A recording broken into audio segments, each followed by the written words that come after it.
Itu baru C4 tuh. Oke, coba ya. Langsung cepet coy.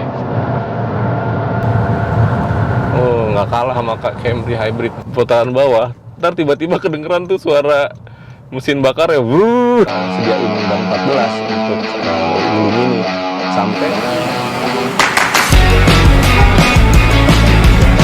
lampu kalau bisa diganti. Caranya gimana?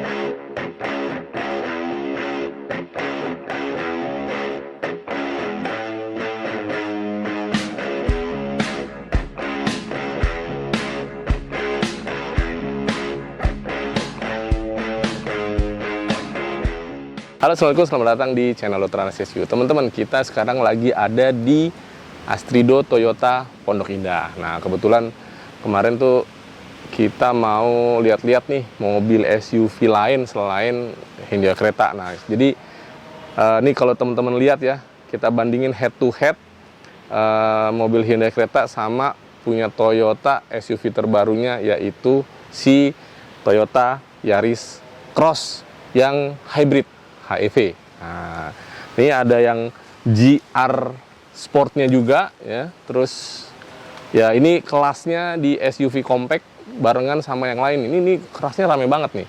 Ada HR-V tentu ya, ada Hyundai Creta, ada Suzuki Vitara, ada Kia Seltos, ada banyak banget dah. Pokoknya ini kelas rame banget dan memang banyak yang beli gitu di kelas ini. Jadi makanya semua merek tuh pengen ikutan gitu ya. Nah, ini salah satu yang terakhir nih muncul, yaitu si Toyota Yaris Cross hybrid. Nah, bedanya sama teman-temannya atau pesaing-pesaingnya, dia ini ada hybridnya. Jadi sebenarnya nggak sejajar juga sih jatuhnya ya. Dia malah unggul karena dia ada hybridnya. Jadi ada mesin hybrid, ada motor listriknya. Nah, kita lihat yuk. Oke, mesinnya sebenarnya nggak gede ya. Mesin bahan bakarnya cuma 67 PS ya. Ya mesinnya 2NR, jadi pakai 2NR ya, kayak Avanza ya kalau nggak salah ya, 2NR itu. Cuma bedanya dia ada motor listriknya. Yang motor listriknya akan bekerja selama di kecepatan 0 sampai 30. Jadi saat kita nyalain mesin, yang nyala itu, yang siap ready itu motor listriknya. Nanti pas udah 30 km per jam ke atas, baru mesin bakarnya akan bantuin.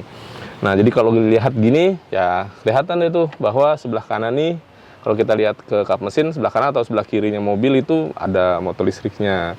Mesin bakarnya tuh 2NR, 4 percepatan ya kalau pakai Matic. Kalau yang manual itu 5 percepatan. Jadi dia ada yang manual, ada yang Matic, ada yang hybrid, ada yang non hybrid. Jadi bisa tinggal pilih seleranya mau yang mana.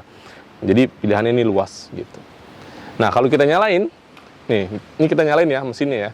Nggak kedengaran apa-apa kecuali kipas. Iya, sunyi senyap. Jadi yang kedengaran cuma kipas AC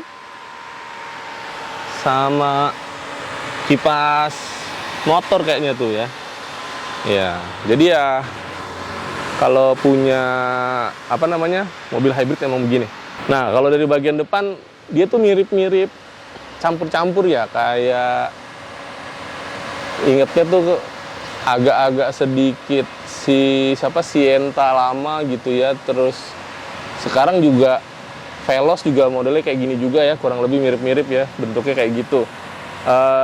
Dia lampunya udah LED pakai reflektor, ada fog lampnya, ada sensor parkirnya, dan ini penting nih, ada kameranya, artinya dia udah 360. Nah, ini nih keren. Terus ya itu juga ada radarnya, berarti dia ada ADAS-nya nanti lengkap ya. Ada adaptive cruise control, ada cruise controlnya, lane keeping assist dan lain sebagainya berarti. Oke, dari samping ya tentu ada logo HEV-nya kalau dia hybrid electric vehicle. Bannya pakai Bridgestone Turanza 215 55 18. Nah, kalau di kereta kan 215 60 17. Ini lebih tinggi.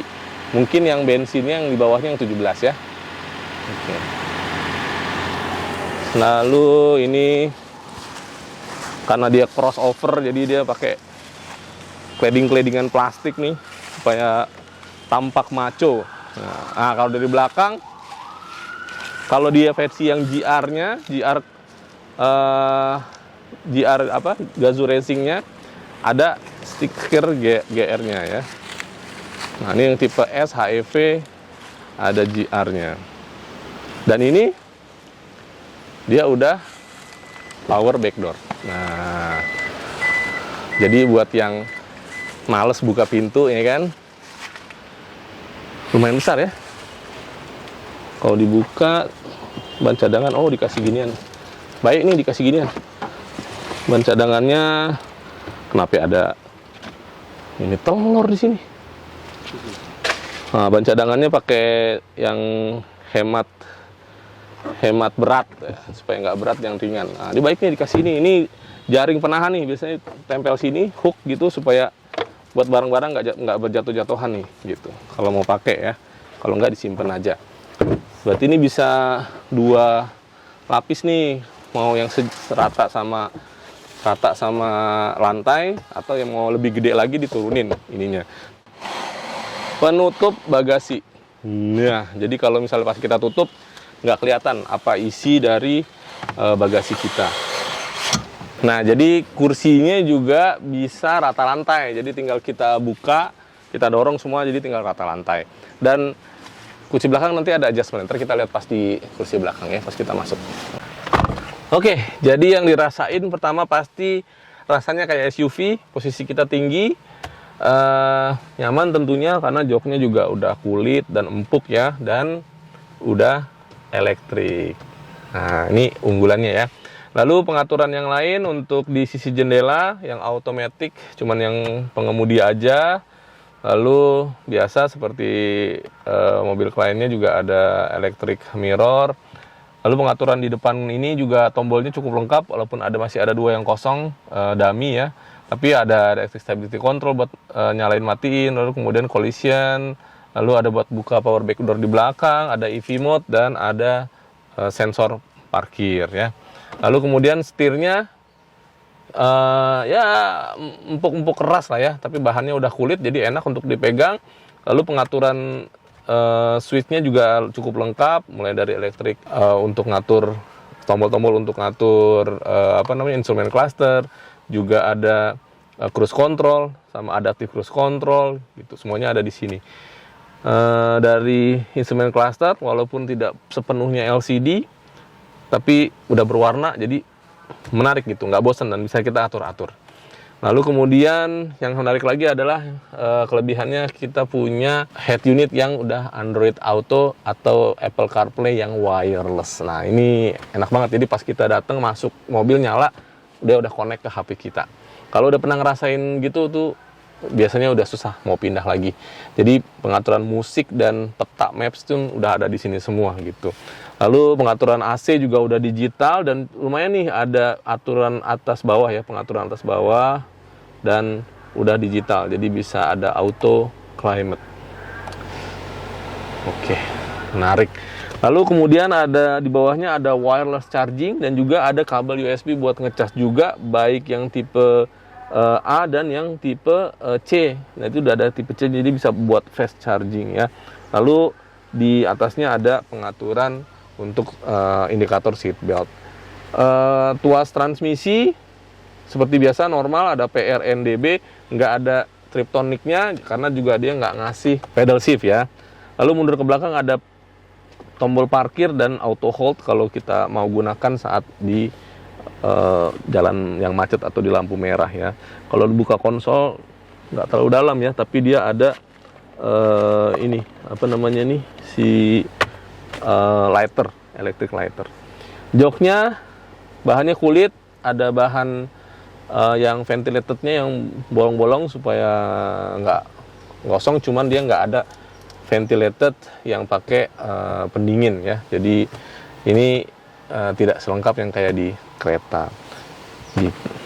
Menarik sih. Dan di atas ada dashcam dikasih sama Toyota.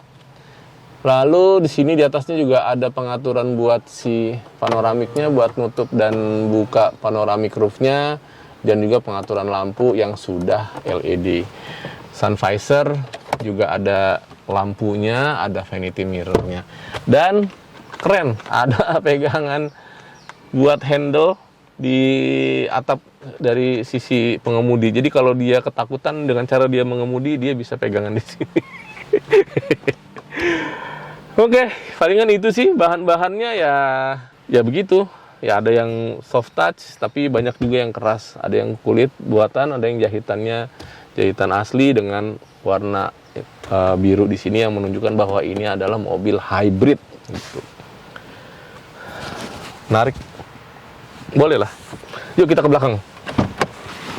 Oke, duduk di kursi belakang. Udah pasti lega karena ini mobil yang memang nggak dibuat untuk sempit-sempitan ya. Lega, apalagi ada panoramic roofnya. Ini jujur aja saya paling suka kalau mobil ada panoramik atau ada sunroofnya ya. Saya suka. Kenapa? Karena saya suka dengan gini kelegaan ini. Saya norak orangnya. Kita dapat AC dan joknya juga empuk dan bisa diatur ketinggiannya. Nah, bisa tegak atau ya kalau mau rebahan. Oke, jadi ada dua pengaturan. Oke, nyaman kok, ada. Cuman yang tengah, ada nih, ada. Nah, cuman ya begini bentuknya. Tapi yang penting ada. Jadi buat naruh minuman, buat bersandar, kakinya santai, nyaman. Ada pegangannya, lampu di belakang. Buat baca terang. Ini menarik loh nih, lampunya di belakang. Biasanya orang naruh lampu di sini ya, tapi ini nyala di belakang ya. Jadi kalau pas buat baca tuh cahayanya pas. Oke, juga udah ada buat naruh apa tuh? Buat anak child car seat. Nah, ada bisa buat ngiketnya. Tuh. Bisa ditaruh di sini. Oke. Nice.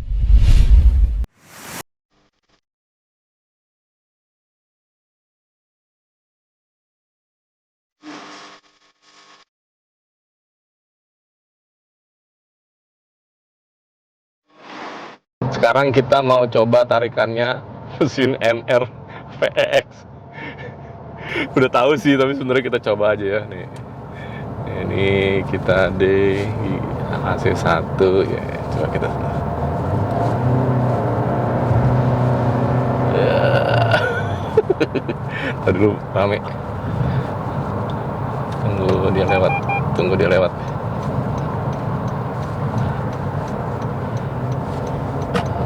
Itu baru si X5 tuh. Oke, coba ya.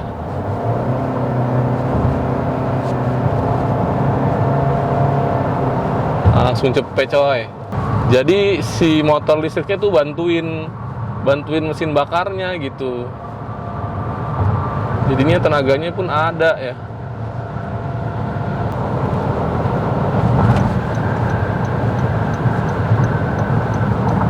Jar.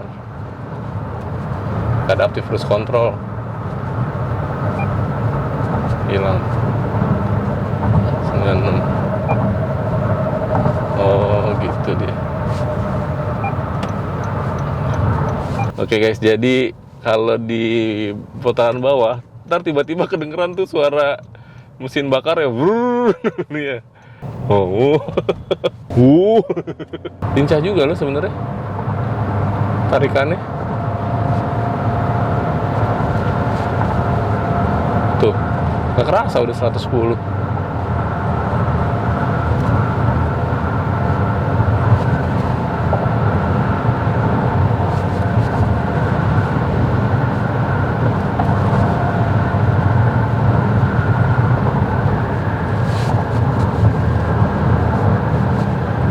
Cuman road noise-nya ya harus pakai peredam ini. Jadi kalau beli ini langsung pasang peredam. Road noise-nya lumayan ya. Cuman lincah juga mesinnya. Enak kok dibantuin sama ininya, motor listriknya. Walaupun mesinnya mesin Avanza. Oke teman-teman, jadi kalau enaknya punya mobil hybrid itu ya begini nih, pas lagi di kemacetan, pas lagi di antrian-antrian gitu ya, yang jalan itu adalah motor listriknya. Jadi kita nggak menggunakan bahan bakar bensin kita untuk berjalan. Bayangkan, jadi pasti kita lebih hemat penggunaan bahan bakarnya. Jadi kalau masih 0 sampai 30 km per jam gini nih, yang dipakai ya motor listrik. Gitu. Jadi kita kayak jadi punya mobil listrik, dan ini ada mode EV-nya gitu. Kalau emang kita benar-benar pengen murni pakai motor listriknya bisa gitu. Cuman ada syaratnya ya, baterainya harus ada kapasitasnya, harus ada isinya dulu gitu. Nanti dia ngasih tahu bisa apa enggak. Gitu. Tinggal kita setting di EV mode. Gitu. Jadi pas nanti masuk perumahan kita, masuk ke komplek gitu, supaya juga nggak ada suaranya, pakai DT EV mode. Atau pas lagi kayak gini nih, pas lagi macet-macetan, otomatis tuh dia pakai EV.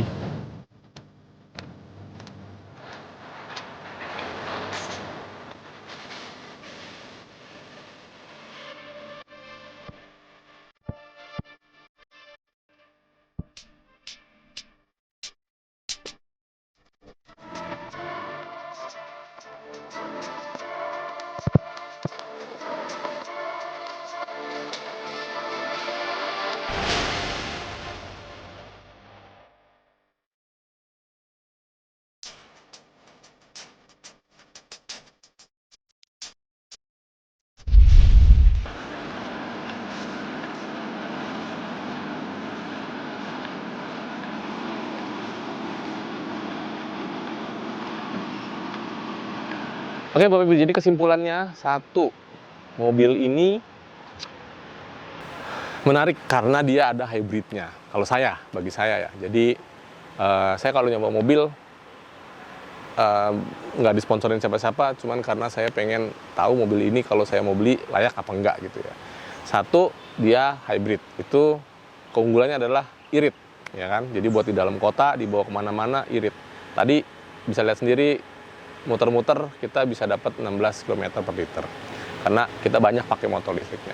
Yang kedua, harganya udah menarik karena ini tahun 2024, mungkin yang unit produksi 2023 mungkin diskonnya bisa gede nih. Jadi mungkin bisa bersaing sama lawan-lawannya, harganya segitu dapatnya mobil yang udah hybrid.